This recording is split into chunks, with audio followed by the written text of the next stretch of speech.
Gibawalan ko sa akong papa magtindog out of respect para sa Philippines flag. Usa ni siya kabutang gikan sa akong childhood nga hangtod karon naapektuhan ko gikan sa iyang gibuhat. Murag emotional ko gamay kung maghiskot ko ani nga story.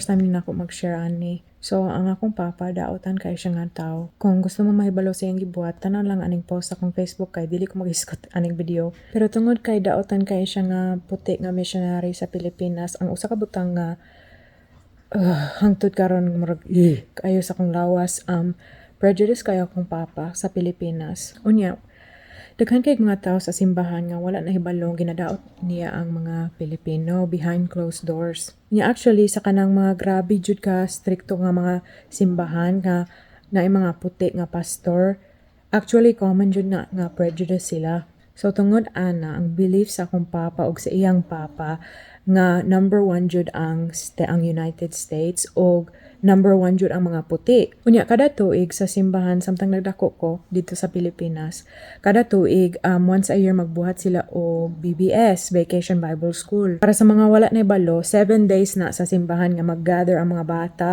ug magbuhat sila og mga projects, mag-color, na mga teachings, tapos na mga prizes sa Domingo after sa kanang simana. Unya every year before sa BBS, maggather akong papa sa among mga igsoon ug mag-lecture siya sa amo nga ayaw gyud magtindog para sa Philippines flag. We are Americans. You can only stand for the American flag. Ug isug siya kaayo. Now just think about that for a second. Here you have a white missionary who decided to move to the Philippines and raise his children there from the time they're infants.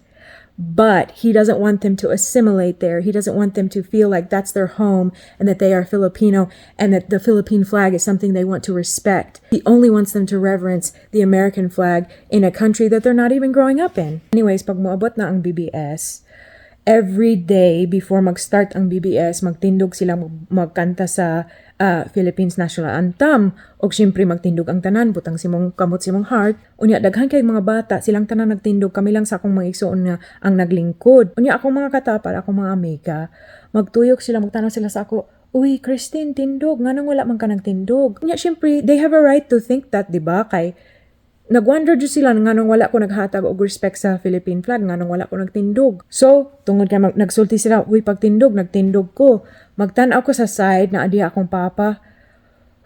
Para sa mga tao nga wala nagdako sa balay nga na kay narcissistic nga abusive ka nga parent, dili jud ko makasabot ani, pero please go to part 2.